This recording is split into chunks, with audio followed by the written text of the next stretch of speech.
नमस्कार, मी प्राध्यापक Satish Pawar, academic director Shri Vidyaradhana academy. आपल्या सर्वांना कल्पना आहे की साधारणपणाने 4-4.5 वर्षांपूर्वी श्री संजय लड्डा सर आणि मी व्यक्तिशः सतीश पवार आम्ही दोघांनी मिळून श्री विद्याराधना अकॅडमीची स्थापना लातूर शहरामध्ये केली. नीट, जेई, सीईटी यासारख्या वेगवेगळ्या 12वी विज्ञान नंतर द्यावयाच्या ज्या एंट्रन्स एक्झामिनेशन्स आहेत, प्रवेश परीक्षा आहेत, त्याची तयारी प्रामुख्याने श्री विद्याराधना अकॅडमीमध्ये केली जाते. 4 वर्षांचे रिझल्ट्स एव्हाना श्री विद्याराधना अकॅडमीमध्ये जमा झालेले आहेत आणि दरवर्षी श्री विद्याराधना अकॅडमीनं स्वतःचाच पूर्वीचा जो रेकॉर्ड आहे रिझल्टच्या संदर्भामधला, मग तो नीट असेल, तो जेई असेल, तो सीईटी असेल, या संदर्भाने आपले रेकॉर्ड्स मोडलेले आहेत. 2025 मध्ये श्री विद्याराधना अकॅडमीनं नीटच्या माध्यमातून नीट 2025 या वैद्यकीय प्रवेश परीक्षेच्या माध्यमातून साधारणपणाने दुसरी प्रवेश यादी डिक्लेअर झाल्याच्या नंतर 350 ते 350 विद्यार्थ्यांना MBBS ला प्रवेश मिळवून दिलेला आहे. आणखी तिसरी यादी आणि चौथी यादी येणे बाकी आहे आणि त्या संदर्भाने जवळपास 400-410 विद्यार्थी श्री विद्याराधना अकॅडमीचे देशातल्या आणि राज्यातल्या वेगवेगळ्या मेडिकल कॉलेजेसमध्ये MBBS ला प्रवेश मिळवणार आहेत. हे एकीकडे नीट म्हणजेच वैद्यकीय प्रवेश परीक्षेच्या संदर्भाची गोष्ट आहे. त्याच पद्धतीनं मागच्या 3 वर्षांपासून मॅथमॅटिक्स ग्रुपमध्ये सुद्धा Shri Vidyaradhana academy outstanding performance देते. अगदी ॲव्हरेज मधल्या ॲव्हरेज विद्यार्थ्याला best of the best engineering कॉलेजमध्ये, best of the best branch मध्ये प्रवेश मिळवून देण्यासाठी त्या विद्यार्थ्याची तयारी करून घेते आणि त्याला जेई असेल, सीईटी असेल या किंवा बिटसॅट असेल यासारख्या वेगवेगळ्या आयसर ॲप्टिट्यूड, IIT असेल यासारख्या वेगवेगळ्या प्रवेश परीक्षांमध्ये त्या विद्यार्थ्यांना उत्तमात उत्तम, the best of the best result create करून देण्यासाठी मदत करते. 2025 मध्ये ज्या वेगवेगळ्या मॅथमॅटिक्स ग्रुपच्या एंट्रन्स एक्झामिनेशन झालेल्या होत्या त्यामध्ये जेई मेन्स असेल, जेई ॲडव्हान्स असेल, सीईटी असेल, बिट्स पिलानी असेल, VIT असेल, IIT आयसर ॲप्टिट्यूड टेस्ट असेल, ज्याच्या माध्यमातून Indian Institute of Education, science education and research IISER 7 IISER colleges आहेत, तिथले प्रवेश असतील, IISc बेंगलुरू मधले प्रवेश असतील, यासारख्या वेगवेगळ्या राष्ट्रीय आणि राज्य पातळीवरच्या उत्तमातल्या उत्तम इंजिनिअरिंग कॉलेजेसमध्ये त्यातल्या त्यात आता जे मोस्ट डिमांडिंग ब्रांच जी इंजिनिअरिंग मध्ये बनलेली आहे, ज्याची कल्पना आपल्या सर्वांना आहे, ती आहे कम्प्युटर सायन्स, AIML म्हणजे आर्टिफिशियल इंटेलिजन्स आणि मशीन लर्निंग, डेटा सायन्स आणि मशीन लर्निंग. म्हणजे हे जे best of the best branches आज इंजिनिअरिंग मधल्या बनत चाललेल्या आहेत, त्याच्यात मध्ये सुद्धा 2025च्या एंट्रन्स एक्झामिनेशनच्या माध्यमातून किमान 75 ते 80 विद्यार्थ्यांना मी केवळ ह्या 3 ब्रांचेसच्या संदर्भाने विचार करतो. बाकी मग इलेक्ट्रिकल, मेकॅनिकल, सिव्हिल या ज्या इतर ब्रांचेस आहेत, कोर ब्रांचेस आहेत, दुसऱ्या कम्प्युटर सायन्स आणि अलाइड ब्रांचेस सोडून त्याच्यातले प्रवेश तर आणखी खूप जास्त आहेत. परंतु विशेषतः मोस्ट डिमांडिंग ब्रांच आजच्या युगामधली ज्याला कन्सिडर केली जाते त्यामध्ये computer science, AIML, data science ML जे या ज्या ब्रांचेस आहेत त्याच्यामध्ये किमान 75 ते 80 विद्यार्थ्यांनी best of the best engineering कॉलेजेसमध्ये आणि तिथल्या या बेस्ट ब्रांचेसमध्ये प्रवेश मिळवलेला आहे. हे अगदी शॉर्ट ड्युरेशन मध्ये श्री विद्याराधना अकॅडमीनं मिळवलेलं यश आहे. इथून पुढच्या कालखंडामध्ये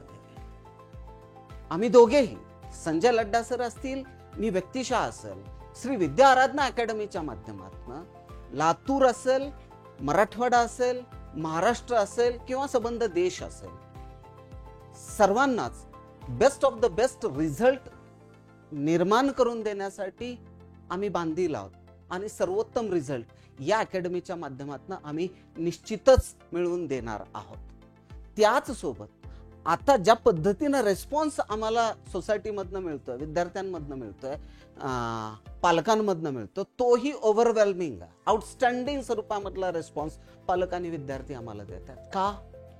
it is simply because the kind of excellent preparation being done at Shri Vidyaratna academy.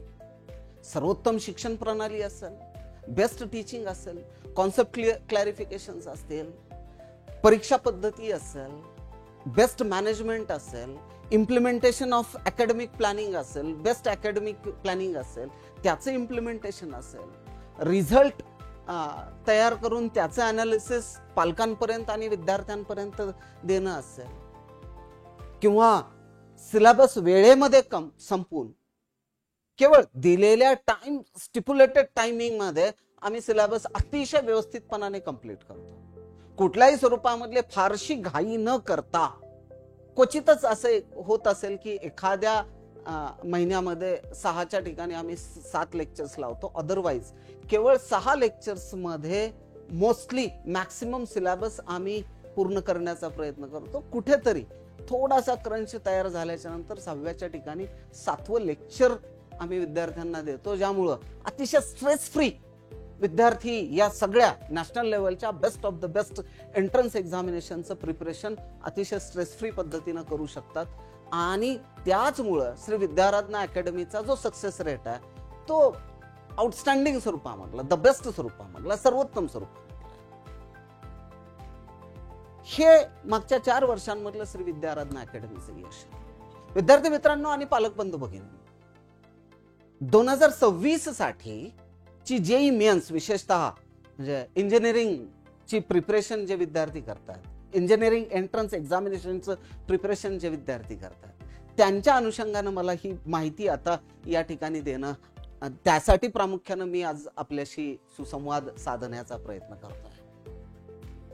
येणाऱ्या जानेवारी महिन्यामध्ये 2026 साठीच्या एंट्रन्स एक्झामिनेशन जेईच्या पर्टिक्युलरली सुरुवात होते. आपल्या सर्वांना कल्पना आहे जेई मेन्स ही दरवर्षी 2 वेळेला घेतली जाते. त्याची फेज 1 ही जानेवारीमध्ये आहे आणि फेज 2 ही एप्रिलमध्ये आहे. पुढच्या 2.5-3 महिन्यामध्ये साधारणपणाने 90 ते 92 दिवसांमध्ये या वर्षीची फेज 1 जेई मेन्स होऊ घातलेली आहे. म्हणजे 2026 ची फेज 1 होऊ घातलेली आहे. मग ही परीक्षा एवढी जवळ आलेली असताना आपले काय ऑब्जेक्टिव्ह असले पाहिजेत, विद्यार्थ्यांचे काय ऑब्जेक्टिव्ह असले पाहिजेत, 3 महिन्यापूर्वी आपलं प्रिपरेशनचं स्टँडर्ड काय असलं पाहिजे, कोणत्या पद्धतीनं कोणत्या डायरेक्शननं आपलं प्रिपरेशन जाणं गरजेचं आहे, या संदर्भानं आजचा हा व्हिडिओ खूप महत्वाचा आहे.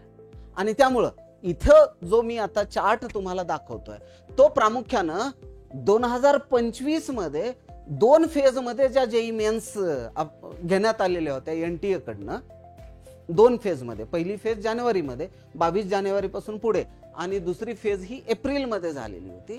या दोन्ही फेज मधलं स्कोर वर्सेस पर्सेंटाईल अनालिसिस, किती मार्काला किती पर्सेंटाईल मिळू शकतात, हा एक भाग.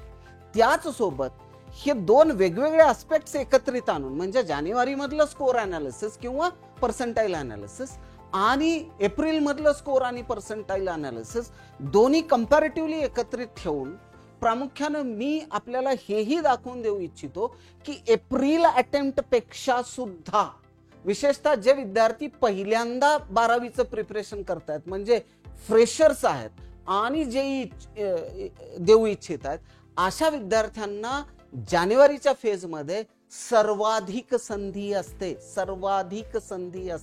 जास्तीत जास्त मार्क्स मिळवण्याची आणि जास्तीत जास्त पर्सेंटाईल मिळवण्याची. मार्क्स मिळण्यापेक्षा सुद्धा मी असं म्हणेन की सर्वाधिक percentile, best of the best percentile मिळवण्याची संधी ही फेज 2 पेक्षा फेज 1 मध्ये जास्त असते.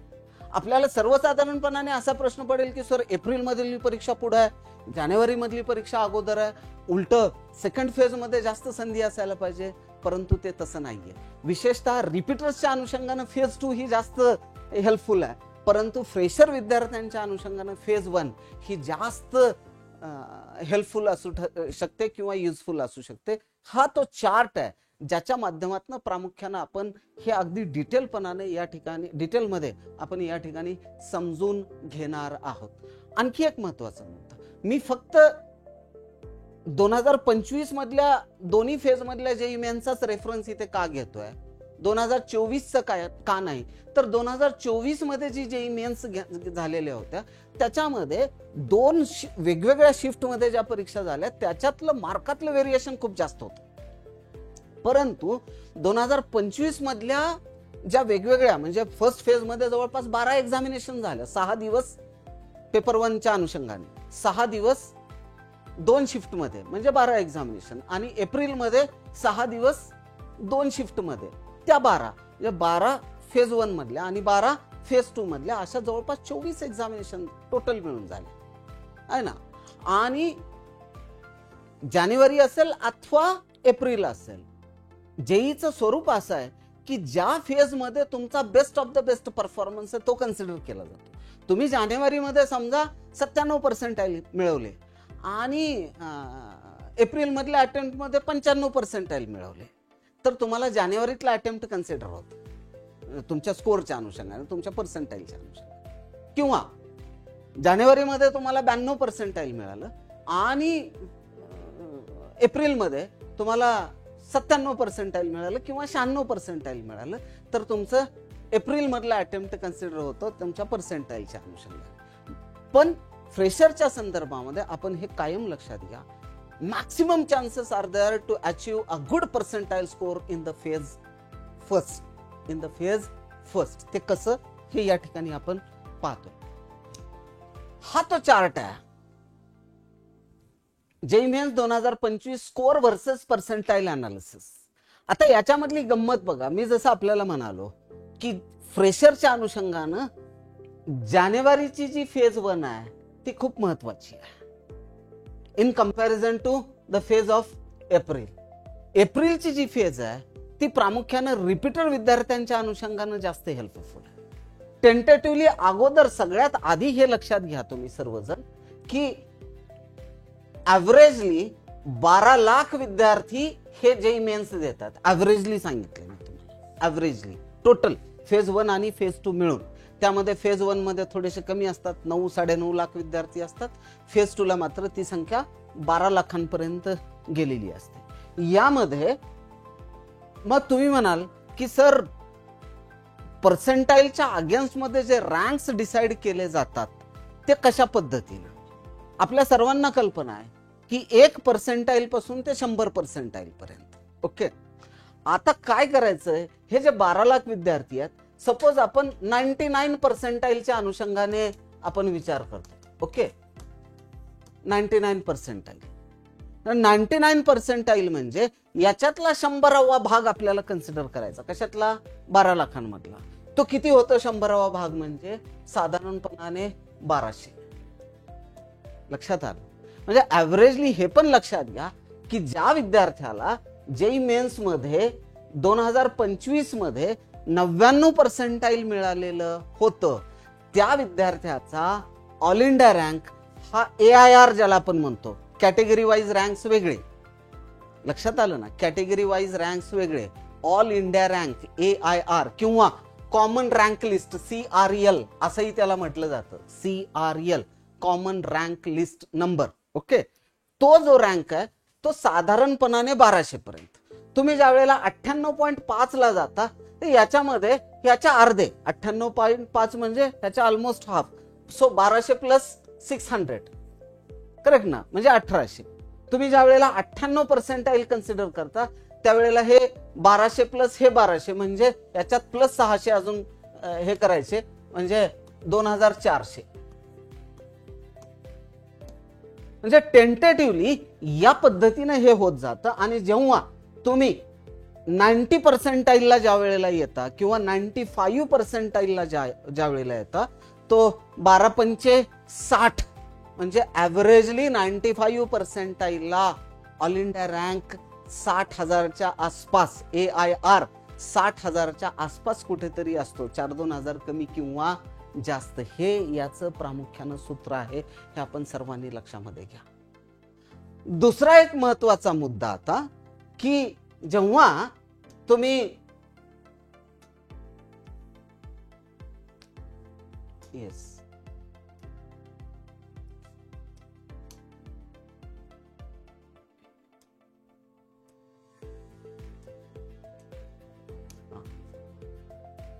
येस जेव्हा तुम्ही या पद्धतीने विचार करत जाता, हे जानेवारीचं फेज, मी जसं मगाशी तुम्हाला सांगितलं फेज 1, इथं मी काय केलंय, अगोदर पर्सेंटाईल कन्सिडर केलं. हा पर्सेंटाईलचा कॉलम आहे. इकडे पण साधारणपणाने हा पर्सेंटाईल इथंच घेतलेला असल्यामुळे इकडे पर्सेंटाईल घेण्याचं काही कारण नाहीये. ओके, 99 पर्सेंटाईलला हे जानेवारीचं फेज 1 आणि हे एप्रिलचं फेज 2. आता इथं परत दुसरा कॉलम जो केलेला आहे, याच्यातली हार्डेस्ट शिफ्ट जी होती जानेवारी मधली, तर त्याच्यातलं 99 पर्सेंटाईलचा स्कोर काय होता तो, आणि याच्यातली सगळ्यात इझिएस्ट शिफ्ट जी होती त्याचा 99 पर्सेंटाईल साठीचा स्कोर काय होता तो. ओके, आणि या दोघांचा आपण इथे मीन घेतलेला आहे, याचं सम टोटल इथं काढलेलं आहे. समजलं? त्यामुळं आपण हे लक्षात घ्या, साध्या आणि सोप्या भाषेमध्ये जर बोलायचं झालं तर आता जेई मेन्स 2026 मध्ये आपल्याला जर साधारणपणाने जेई मेन्स 2026 फेज 1 याच्यामध्ये 99 पर्सेंटाईल जर आपल्याला मिळवायचं असेल, 99 पर्सेंटाईल जर आपल्याला मिळवायचं असेल, तर ॲव्हरेजली पेपर सोपा असो अथवा अवघड, टेंटेटिव्हली 99 पर्सेंटाईलच्या अनुषंगाने 176 मार्क्स किमान जर आपण एखाद्या पेपरमध्ये मिळवू शकत असू, तर हे लक्षात घ्या की आपण 99चे हकदार ठरू शकतो. शेवटी हे परत असं आहे की त्या शिफ्टचा क्वेश्चन पेपरचं डिफिकल्टी लेवल मॅटर करतं. जसं इथं इझिएस्ट शिफ्टला अगदी 200 मार्कांपर्यंत गेलेलं होतं आणि टफेस्ट शिफ्टला 148 मार्कांपर्यंत आहे. त्यामुळं ह्या दोन्ही गोष्टी, तुमची शिफ्ट हार्ड आहे का तुमची शिफ्ट, तुमच्या एक्झाम शिफ्ट ही सोपी आहे, इझी आहे, हाही एक त्याच्यातला महत्वाचा फॅक्टर आहे. पण त्यातल्या त्यात याच्या आसपास जर कुठं असू, 176 मार्कांच्या आसपास जर कुठं असू, तर आपण हे लक्षात घ्या, आपण 99 पर्सेंटाईलच्या जवळपास कुठं तरी आहोत. मग ते कदाचित 98.5 असू शकतं किंवा 99.1, 2, 3 पण असू शकतं जर पेपर टफ असेल तर, आणि पेपर इझी असेल तर मग तो 98.5, 98.4 पण असू शकतं. पण tentatively 176 means you are getting averagely 99 percentile. तसंच 98.5 पर्सेंटाईल साठी हार्डेस्ट शिफ्ट होती 136 मार्कांची आणि इझिएस्ट शिफ्ट होती 186 मार्कांची, आणि या दोघांचं जर मीन काढलं तर ते साधारणपणाने 163, 164 मार्क निघतात. 98 पर्सेंटाईल म्हणजेच ऑल इंडिया रँक 24,000. किती? All India rank 24,000. 127 इझिएस्ट आणि 127 टफेस्ट हार्डेस्ट आणि 177 177 हे इझिएस्ट, या दोघांचं मीन 154 मार्क्स, 154 मार्क. समजलं? किती पर्सेंटाईल साठी? 98 पर्सेंटाईल साठी. ओके, म्हणजेच काय, जरी समजा तुमचा पेपर खूप टफ असेल, आता या दोघांचं कंपॅरिझन आपण करूया. ओके, हे मीन, हे ॲव्हरेज, ह्या दोघांचं ॲव्हरेज आणि टफेस्ट सेशन, या दोघांचा जर आपण कंपॅरेटिव्ह स्टेटमेंट जर लक्षामध्ये घेतलं, तर जर आपल्याला 154च्या आसपास मार्क्स येत असतील तर आपण हे लक्षात घ्यायचं की आपण साधारणपणाने 98 ते 99 पर्सेंटाईलच्या आसपास कुठेतरी राहू शकतो, जर ते one of the toughest sessions असेल तर. इझिएस्ट असेल तर त्याचे परत आणखी पॅरामीटर्स हे वेगळे आहेत, ते मी तुम्हाला इथे पुन्हा दाखवून देईन. ओके, 97.5 इझिएस्ट शिफ्टला 120 मार्क, सॉरी टफेस्ट शिफ्टला 120 मार्क, इझिएस्ट शिफ्टला 168 मार्क, या दोघांचं मीन आहे 146, 146. तसंच हे साधारणपणाने 95% म्हणजे मगाशी जसं मी म्हणालेलो होतो 12×5 ऑल इंडिया रँक 60,000च्या अनुषंगाने जेव्हा आम्ही विचार करतो त्यावेळेला आपण हे लक्षात घ्या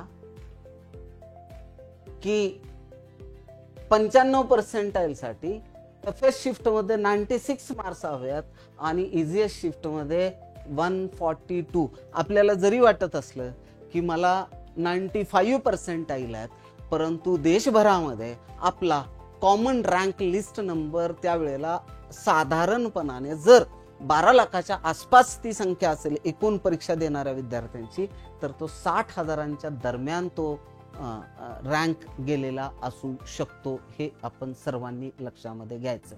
त्याच पद्धतीनं जेव्हा टेंटेटिव्हली ओपन कॅटेगरीसाठीचा जेई ऍडव्हान्सचा जो कट ऑफ आहे, जेई ऍडव्हान्सचा जो कट ऑफ आहे तो 93 पॉईंट समथिंग होतं, 93.1 किंवा 2% टेंटेटिव्हली होतं. मग त्याचे काय स्थिती होती, तर 93% साठी जानेवारीच्या शिफ्टमध्ये साधारणपणाने टफेस्ट शिफ्टला 85 मार्क आणि इझिएस्ट शिफ्टला 127 मार्क, या दोघांचा ऍव्हरेजली ज्या वेळेला आम्ही विचार करतो त्यावेळेला हे 107 108 मार्क जर आपल्याला मिळत असतील आणि मॉडरेट किंवा टफ साईडला ते सेशन जर झुकत असेल, तर आपण हे लक्षात घ्यायचं की तुम्ही या मार्कांच्या आसपास कुठंतरी क्वालिफाईंग स्टँडर्डमध्ये जेई ऍडव्हान्स साठी ओपन कॅटेगरी मधनं जे 1.25 लाख विद्यार्थी निवडले जाणार आहेत. जेई ऍडव्हान्सला किती विद्यार्थी सिलेक्ट होतात, पाठवले जातात? 2.5 लाख. 2.5 लाखापैकी 50% ओपनचे, 50% वेगवेगळ्या रिझर्वेशनचे, मग त्यात ओबीसी आलं, एससी आलं, एसटी आलं. ओके, मग या 50% कॉमन रँक लिस्ट किंवा AIR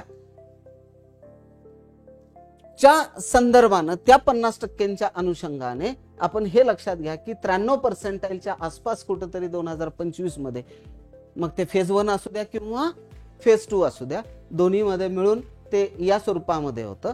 तर 90% अनुषंगाने परत मिनिमम टफेस्ट शिफ्टला 72 मार्क्स आणि इझिएस्ट शिफ्टला 110 मार्क, या दोघांचं मीन येतं 91.6 म्हणजे 92 मार्क्स. साधारणपणाने 92 मार्क म्हणजे एकूण मार्कांच्या 30% सुद्धा मार्क होत नाहीत. हे 300च्या 30% सुद्धा नाही आहेत. ज्याला आम्ही म्हणतो मला 90% मार्क मिळाले. किती आहेत पर्सेंटेज वाईज? किती आहे? 30%. पर्सेंटाईल वाईज किती आहे? 90%. मग तुम्ही म्हणाल सर पर्सेंटेज आणि पर्सेंटाईल मध्ये काय गॅप आहे, काय डिफरन्स आहे? पर्सेंटेज हे एकूण ओव्हरऑल मार्कांच्या अनुषंगाने काउंट केलं जातं. पर्सेंटाईल मध्ये त्या शिफ्टला एकूण परीक्षेला बसणारे विद्यार्थी, तुमच्या शिफ्टला बसणारे विद्यार्थी, तुमच्या शिफ्टला जो टॉप मोस्ट हायएस्ट स्कोर आहे तो, तुम्हाला मिळालेले मार्क आणि तुमच्या नंतर किती विद्यार्थ्यांना कशा पद्धतीने मार्क आहेत, तुमच्या खाली तुमच्यापेक्षा कमी किती विद्यार्थ्यांचे मार्क आहेत, हे सगळे फॅक्टर्स तिथे ऍप्लिकेबल असतात आणि त्या अनुषंगाने पर्सेंटाईल स्कोर काढला जातो. हे आपण सर्वांनी लक्षामध्ये घेणं गरजेचं आहे. जेव्हा मी याच्याच कंपॅरिझन मध्ये जेव्हा फेज 2 कडे जातो, एप्रिल सेशन कडे जातो, त्यावेळेला मी जसं मगाशी आपल्या सर्वांना समजून सांगत होतो की साधारणपणाने ही गोष्ट आपण सर्वांनी लक्षात घ्या.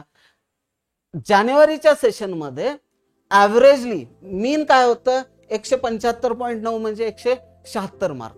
इथं काय आहे? 183.5. याचं टफेस्ट शिफ्ट होतं, हार्ड शिफ्ट होतं 172 मार्कांचं, जे इकडे 148 होतं, आणि इझिएस्ट शिफ्ट होतं 203. इझी शिफ्ट मध्ये फार काही गॅप नाहीये, परंतु टफेस्ट शिफ्ट मध्ये खूप मोठा गॅप आलेला आहे. 148 आणि 172 म्हणजे तसा विचार केला तर साधारणपणाने 20 आणि 2 20 आणि 4 24 मार्कांचा गॅप आहे याच्यामध्ये. आणि जर याचा विचार केला तर साधारण 24 मार्क म्हणजे 6 प्रश्न, 6 क्वेश्चन्स ऍडिशनली अटेम्प्ट करावे लागतात. म्हणून मी जे म्हणालो ना तुम्हाला, आणि तेही करेक्ट, सोपी गोष्ट नाही आहे. म्हणून मी जे तुम्हाला म्हणालो की फ्रेशर जर तुम्ही असाल आणि इव्हन तुम्ही रिपीटर आहात आणि तुमचा अभ्यासक्रम जर पूर्ण झालेला असेल, मित्रांनो, फेज 1 मध्ये जो काही बेस्ट परफॉर्मन्स क्रिएट करता येऊ शकेल, निर्माण करता येऊ शकेल, त्याच्याकडे लक्ष द्या. रात्रीचा दिवस करा, परंतु फेज 1 मध्ये मॅक्सिमम परफॉर्मन्स देण्याचा प्रयत्न करा. जर इव्हन तुम्ही रिपीटर आहात आणि तुमचा सिलेबस कंप्लीट झालेला असेल त्या पद्धतीने. फ्रेशरनी तर ऍब्सोल्यूट फेज 1 लाच महत्व द्यायचं. फार गॅप तुमचा फेज 1 आणि फेज 2 मध्ये येत नाही. ऍटलिस्ट हायर एंडच्या मार्कांमध्ये, म्हणजे 95च्या वरचे पर्सेंटाईल जे आहेत त्याच्यामध्ये 95च्या खाली बऱ्यापैकी गॅप तयार होऊ शकतो. एखाद्याला फेज 1 मध्ये 92% आहे, 92चे 94-95 होतील फेज 2 मध्ये, कदाचित 96 होतील, 97 होतील. पण जर तुम्हाला ऑलरेडी 99% आहे, 99.2% आहे आणि सेकंड फेज मध्ये 99.2चा 100% साधी गोष्ट नाहीये. समजलं? किंवा फेज 1 मध्ये 96% आहे आणि फेज 2 मध्ये तुम्ही अगदी 99 अपेक्षित ठेवतायत. Not so easy, not so easy. त्यामुळं बॉटम लाईनला तुमचं 75% आहे फेज 1 मध्ये. मग बोर्डसाठी आपण 12वी बोर्डाचा अभ्यास करतो, त्याच्या माध्यमातून 12वीच्या टॉपिक्स वरती थोडंसं स्ट्रॉंग होल्ड आलेलं असतं आणि मग ते 75चे 85, 88, 90, 91 पर्यंत पर्सेंटाईल नंतर होऊ शकतं फेज 2 मध्ये. पण हायर एंडचे जे विद्यार्थी आहेत त्यांना मात्र मार्क वाढवण्यासाठी तिथं थोडीशी अडचण निर्माण झालेली असते. आणि हा स्कोर का वाढला? इथं मॅक्सिमम देशभरातले रिपीटरचे विद्यार्थी इथं ऍड झालेले आहेत. रिपीटरचे विद्यार्थी फेज 2 मध्ये मोस्टली ऍड होतात, कारण फेज 1 मध्ये त्यांचा सिलेबस पूर्ण होत नाही. म्हणून हा गॅप तुम्हाला इथं दिसतोय. इव्हन ह्या दोघांचं जे ऍव्हरेज आहे हार्ड आणि इझीचं, ते साधारणपणाने 183.5 म्हणजे 184, 9 मार्कांचा गॅप आहे या दोन्हींमध्ये. 98.5 हार्डेस्ट शिफ्ट 136, इथे 159, किती मोठा गॅप आहे बघा. इथे 186 इझी शिफ्ट, इथं 190. इझी मध्ये फार गॅप नाहीये, परंतु टफेस्ट शिफ्ट मध्ये मात्र गॅप तयार होतोय. टफेस्ट शिफ्ट मध्ये गॅप, त्याला इथेच लॉजिक आहे, कारण अभ्यास वाढलेला आहे रिपीटरच्या विद्यार्थ्यांचा. सो ऑब्व्हियसली हे इथले मार्क्स तुम्हाला याच्या कंपॅरिझन मध्ये जास्त मोठे गॅप्स दिसतात. हार्ड शिफ्ट मध्ये, 2 हार्ड शिफ्ट मध्ये. इझी शिफ्ट मध्ये तेवढा मोठा गॅप दिसणार नाही. आणि हे जे मधलं जे आहे, आपण याचा ऍव्हरेज काढलेला आहे. साधारणपणाने हेच 99% मिळवण्यासाठी जानेवारीच्या फेज मध्ये जर तुम्हाला 176 मार्क हवे असतील, मिनिमम एक्सपेक्टेड आहे, प्रेडिक्टेड आहे, हे एवढे जर प्रेडिक्टेड असतील तर तेच एप्रिलच्या फेज मध्ये तुम्हाला जवळपास 184 मिनिमम, मॉडरेट आणि मॉडरेटली टफ जर क्वेश्चन पेपर असेल तर. जानेवारीच्या फेज मध्ये 163, 164 मार्क मॉडरेट आणि मॉडरेटली टफ क्वेश्चन पेपरच्या अनुषंगाने. इकडे 171.2 म्हणजे जवळपास 172 मार्क, परत 9 मार्कांचा गॅप आहे. 153.7 98% अनुषंगाने म्हणजे 154 मार्क इथे आहे ना. इथं 163 मार्क्स, 9 मार्कांचा गॅप आहे. 97.5 146, 145.9 म्हणजे 146, इकडे 155, 156. समजलं? 9 ते 10 मार्कांचा गॅप आहे. म्हणजे हेच कंटिन्युएशन आहे, हेच कंटिन्युएशन आहे. किमान 3 प्रश्न ऍडिशनली करेक्ट सोडवावे लागतात, ऍडिशनली करेक्ट सोडवावे लागतात, तेव्हा ते पॉसिबल होतं, तेव्हा ते थोडंसं तेही ते बरोबर होत आहे. म्हणजे हे 99 आणि हे 99, तुम्हाला इथं 176 मार्क्स आहेत आणि तुमचं पर्सेंटाईल 99 आहे.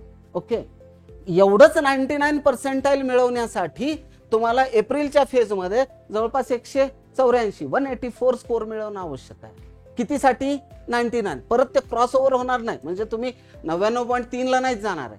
99.3 ला जर जायचं असेल तर 3च नाही तर जवळपास 4 ते 5 प्रश्न तुम्हाला करेक्ट सोडवावे लागतील, त्यावेळेला तुम्ही 99.3 ला जाणार आहे. हा जो मूलभूत फरक आहे 2 शिफ्ट मध्ये. तसंच हे 98चं 98% अनुषंगाने जर तुम्हाला इथे 154 मार्क्स गरजेचे असतील फेज 1 मध्ये, टेंटेटिव्हली बोलतोय आपण, त्याच वेळेला फेज 2 मध्ये मात्र 163 म्हणजे 2 ते 3 क्वेश्चन, मिनिमम 2 क्वेश्चन आणि परत ऍडिशनली 2 क्वेश्चन, म्हणजे किमान 4 ते 5 क्वेश्चन ऍडिशनली इथल्या तुलनेनं जास्तीचे करेक्ट केले तरच तुम्ही हे 98चं बॅरियर क्रॉस करून तुम्ही पुढे जाऊ शकता, अन्यथा नाही. हे प्रत्येक ठिकाणी आहे. इव्हन आपण 95चं पाहिलं, 121 मार्क आहेत इथे, आणि 95ला इथे बघा 131.22, म्हणजे जवळपास 11 ते 12 मार्कांचा गॅप आहे. 3 प्रश्न आणि पुन्हा 3 प्रश्न, 3 ते 4, मग 3च नाही तर इथून पुढं मग तुम्हाला 130 पासून ते इथपर्यंतची झेप घ्यायची आहे. किती मोठा गॅप आहे लक्षात घ्या, किती मोठा गॅप आहे. 131 पासून म्हणजे तुम्हाला 95% आहे आणि तुम्हाला 99 वरती जम्पअप करायचं आहे. किती मार्क वाढवले पाहिजेत? साधारणपणाने 50 ते 52 मार्कांचा गॅप तयार होऊ शकतो. तेवढे ऍडिशनल मार्क्स तुम्हाला मिळवावे लागतील, तेव्हा हे पॉसिबल, तेव्हा हे पॉसिबल. म्हणून माझं आजचा जो व्हिडिओ आहे, आणखी तुमच्याकडे साधारणपणाने 3 महिने आहेत आणि सगळ्यात बेस्ट सिच्युएशन काय की आता दिवाळीच्या सगळ्या इन्स्टिट्यूटला जवळपास 8 ते 10 दिवस सुट्ट्या आहेत. You have the greatest opportunity. ह्या 8 ते 10 दिवस सुट्ट्यांमध्ये केवळ दिवाळी करत बसू नका. दिवाळी तर साजरी करायचीच आहे आपल्याला, ती तर सेलिब्रेट करायचीच आहे, परंतु त्या व्यतिरिक्त थोडंसं इमोशनल क्वोशंटला बाजूला ठेवा आणि प्रॅक्टिकली आणि इंटेलेक्च्युअल क्वोशंट वरती काम करून जर तुम्ही अभ्यासाकडे विशेष प्लॅनिंगनं जर लक्ष दिलं आणि जो काही स्कोअर अपसर्ज होऊ शकतो, वाढवता येऊ शकतं, त्याच्याकडे जर तुम्ही सर्वांनी जर लक्ष दिलं तर मला असं वाटतं विद्यार्थी मित्रांनो, हे तुमच्या बेनिफिटमध्ये जाऊ शकतं, तुम्हाला खूप जास्त फ्रुटफुल ठरू शकतं. हा सगळा जो म्हणजे हे कुठंच तुम्हाला पाहायला मिळत नाही सहजासहजी. That we are providing you for your betterment, for your future, for your success. त्यामध्ये ते माझ्याच अकॅडमीचे विद्यार्थी आहेत का आणखी बाहेरचे आहेत याचा आम्ही फारसा विचार करत नाही.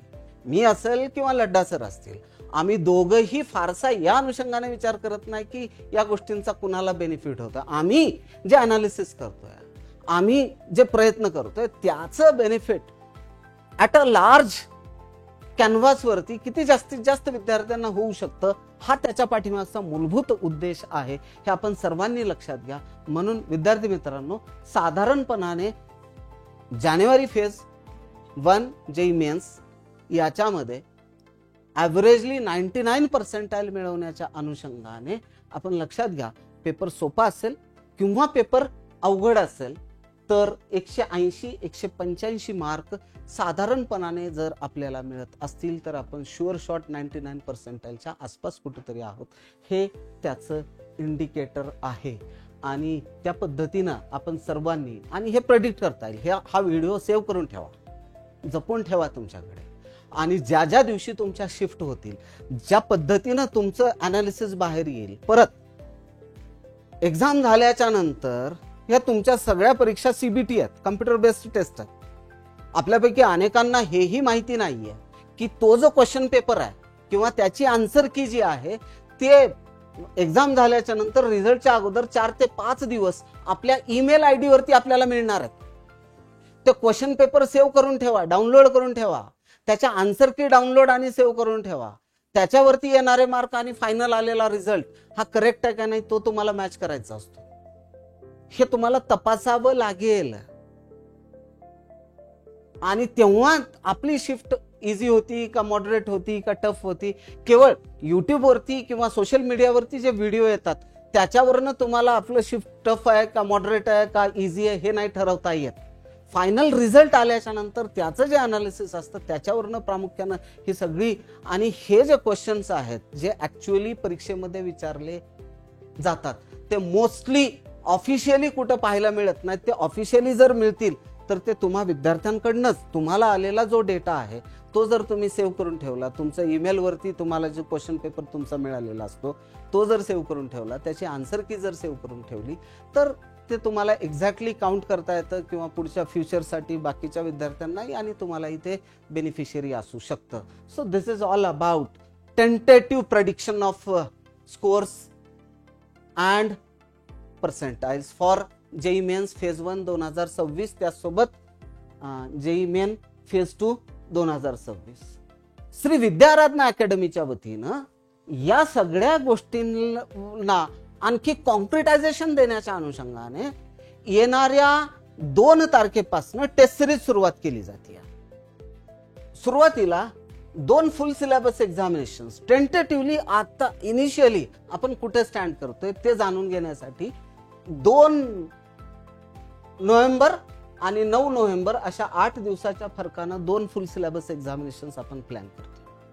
त्यानंतर 9 नोव्हेंबर पासूनच रिव्हिजन आणि टेस्ट सिरीज प्रोग्राम प्लॅन करतोय. या पद्धतीनं काही 8 साधारणपणाने स्क्रोल कर 8 ग्रुप टेस्ट अशा आपण प्लॅन केलेल्या आहेत. तर हा संपूर्ण शेड्यूल आहे 8 ग्रुप, त्यामध्ये 2 दर 4 ग्रुप टेस्ट नंतर एक पार्ट टेस्ट सुद्धा आहे ना.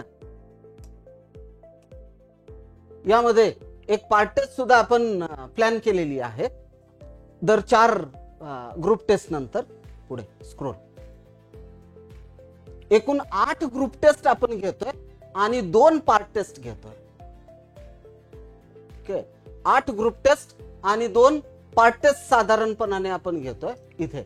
येस, हे इथं 8 ग्रुप टेस्ट आणि 2 पार्ट टेस्ट. त्यानंतर काही विशिष्ट गॅप नंतर फुल सिलेबसच्या जवळपास 12 एक्झामिनेशन्स आपण प्लॅन केलेल्या आहेत. 12 एक्झामिनेशन्स वी हॅव प्लॅन. म्हणजे 12 आणि 2 14 full syllabus examinations, 8 group test आणि 2 पार्ट टेस्ट. 14 आणि 8 20, 14 आणि 8 22 आणि 2 24 एक्झामिनेशनचं हे खूप एक्सलंट अशा स्वरूपामधलं हे शेड्यूल प्रामुख्यानं या जेईचं हे जे या वर्षीचं सत्र सुरुवात होत आहे त्या संदर्भानं श्री विद्याराधना अकॅडमीच्या वतीनं आपण सुरुवात करतोय. लवकरात लवकर जर आपली इच्छा असेल तर या टेस्ट सिरीज आणि रिव्हिजन प्रोग्रामसाठी आपण आपलं रजिस्ट्रेशन करून घ्यायचं आहे, नाव नोंदणी करायची आहे. थँक्यू, धन्यवाद.